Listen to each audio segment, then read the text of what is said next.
Assalamualaikum warahmatullahi wabarakatuh.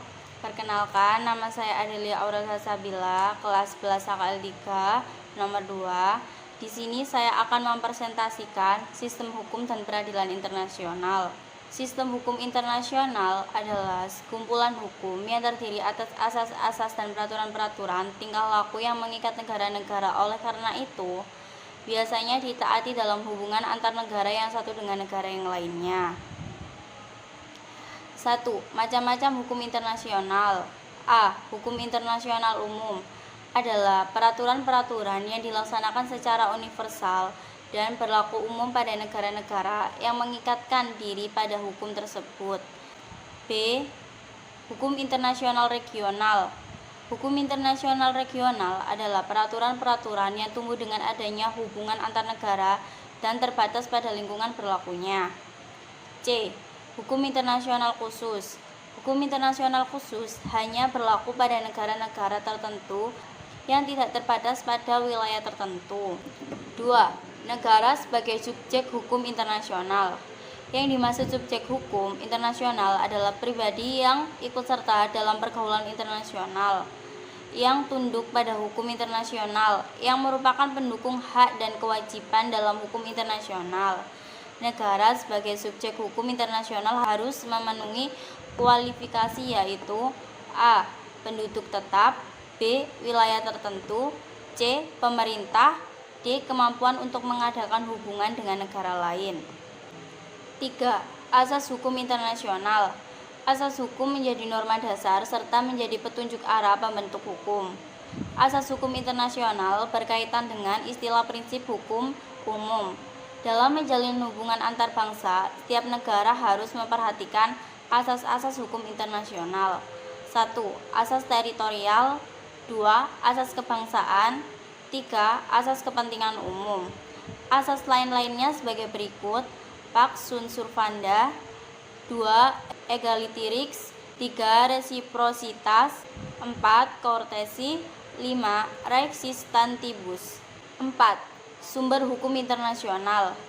Yang termasuk sumber hukum internasional adalah keputusan pengadilan dan pendapat sarjana. Keputusan pengadilan yang dimaksud adalah sebagai berikut: A. Mahkamah Internasional. B. Mahkamah Nasional. C. Mahkamah Arbitrase Internasional. 5. Subjek hukum internasional. Subjek hukum internasional terdiri dari negara, tahta suci, palang merah internasional, organisasi internasional, orang perseorangan, pemberontak dan pihak dalam sengketa, perusahaan internasional. B. Ratifikasi hukum.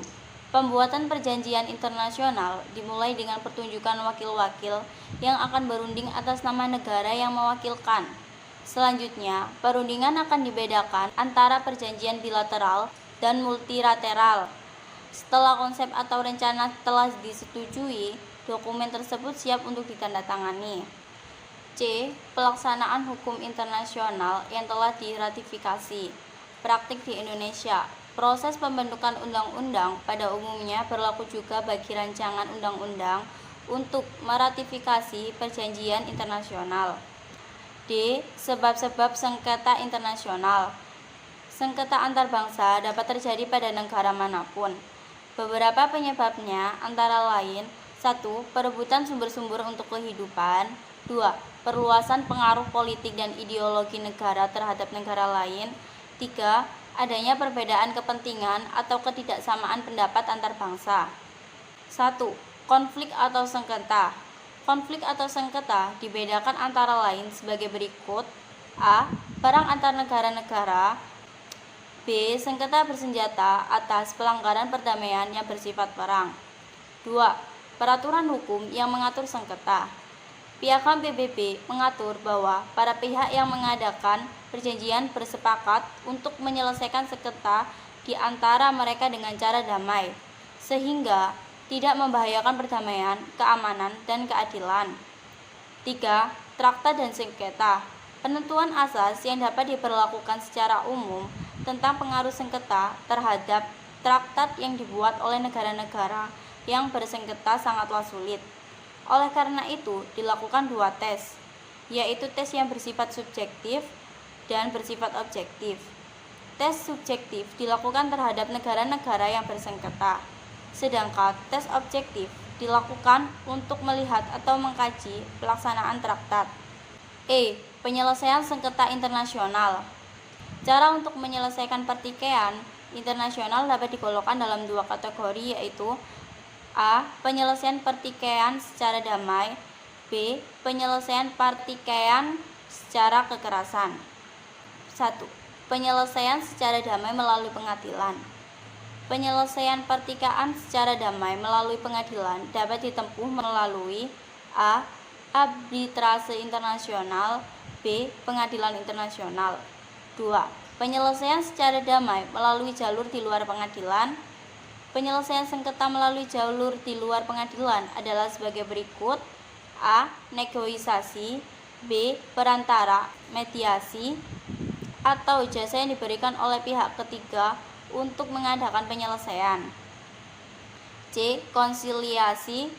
D. Penyelesaian yang diadakan di bawah pimpinan PBB. 3. Penyelesaian perdamaian melalui cara kekerasan.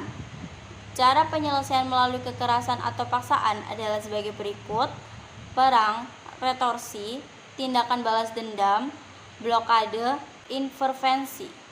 F. Prinsip persamaan derajat dan hidup berdampingan secara damai. 1. Prinsip persamaan derajat memuat beberapa hal, antara lain sebagai berikut: A. Hak menentukan nasib sendiri. B. Piagam PBB. C. Konferensi Asia Afrika. D. Pembukaan UUD 1945. E. Penerapan.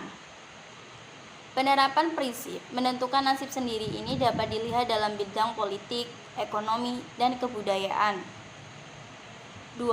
Menerapkan prinsip hidup berdampingan secara damai. Piagam PBB bab menentukan bahwa pertikaian antar negara yang dapat membahayakan keamanan dan perdamaian internasional harus lebih dahulu diselesaikan dengan jalan damai sesuai dengan artikel 33 dengan cara negosiasi, konsiliasi, dan arbitrasi. G. Putusan Mahkamah Internasional mengenai sengketa internasional. Mahkamah Internasional dapat dikatakan sebagai organ hukum dari PBB. Hal ini karena tugas Mahkamah Internasional berkaitan dengan penyelesaian secara hukum suatu perkara. Dengan demikian, negara yang terlibat sengketa dengan negara lain dapat mengajukan penyelesaian melalui Mahkamah Internasional. Sekian dari saya, semoga videonya bermanfaat. Wassalamualaikum warahmatullahi wabarakatuh.